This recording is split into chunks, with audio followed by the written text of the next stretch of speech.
I have a lot of people who talk to me offline, if you will.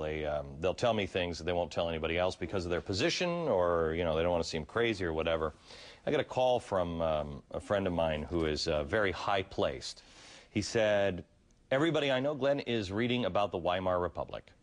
And I said, "Oh, geez, the loaf of bread with a wheelbarrow full of money Republic?" He said, "Mm-hmm.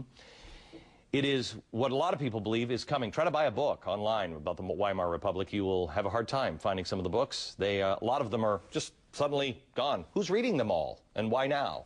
Peter Schiff, president of Europac and author of the little book of bull moves and bear markets. Peter, worst nightmare looks like it's coming true, because as much as anybody wants to say that we're borrowing this money, we are borrowing some of this money, but people are also asking for insurance, if you will, on our treasuries, which has never, ever happened before. We need credit default swaps on our treasuries now to make sure that, because some people are saying, I don't know if they're good for the money.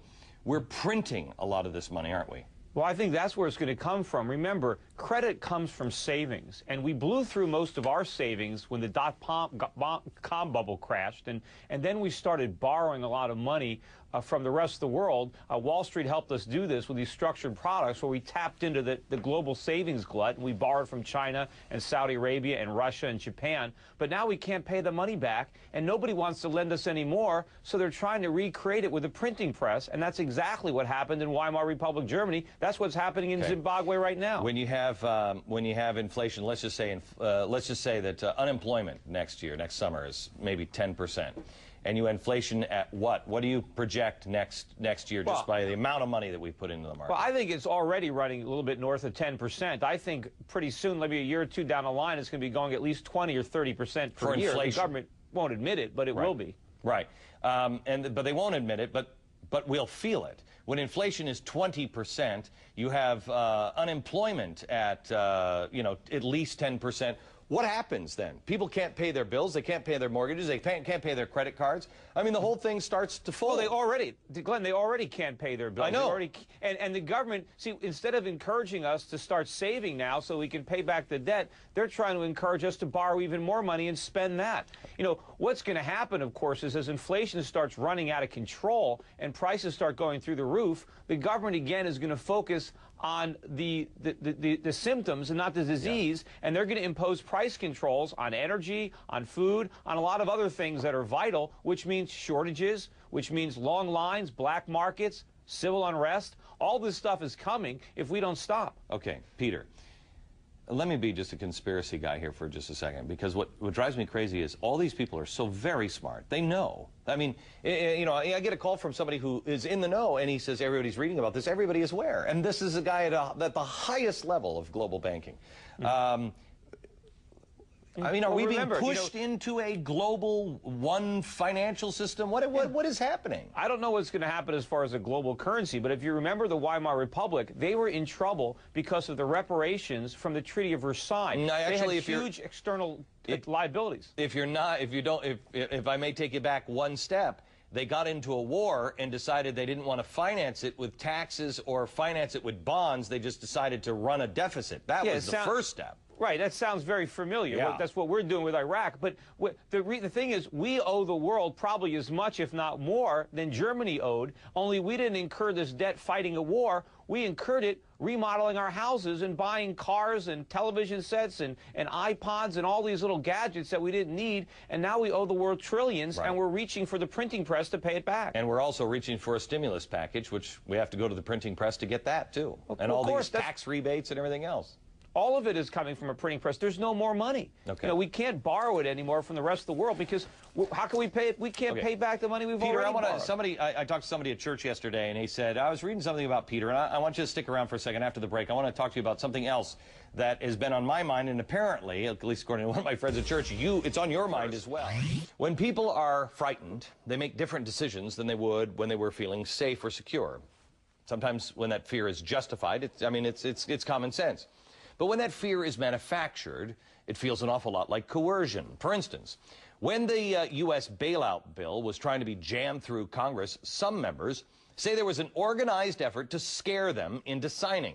Here is the California Democratic Congressman Brad Sherman.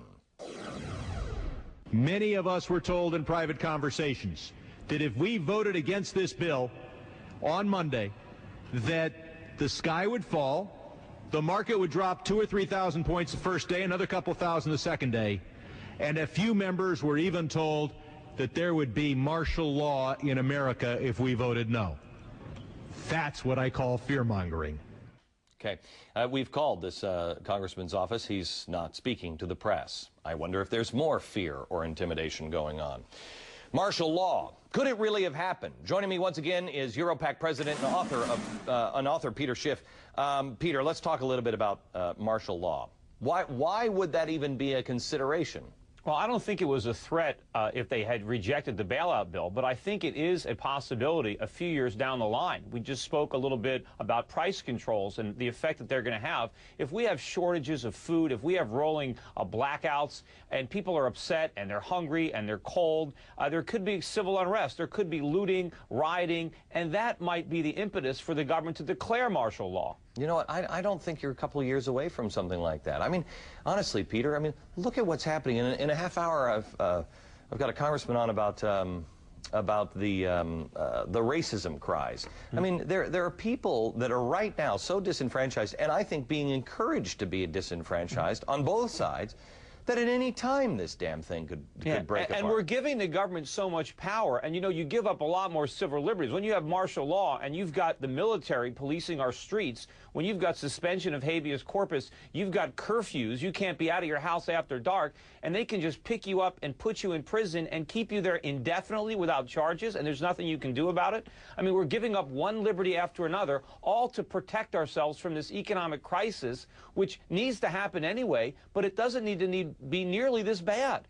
Peter, Peter, this is, I mean, we're in crazy town, USA, but my gut tells me that 2 years down the road, let's just use that number, this country is not going to look at anything like it does today. Our world has changed. It just hasn't caught up. I mean, we've blown way by France already. So, you know, we're not going to become France. I'm hoping we don't become Zimbabwe, but that's where we're headed.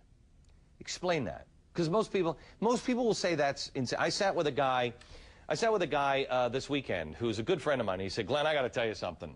6 months ago," he's in the financial business. He said, 6 months ago, I thought you were crazy.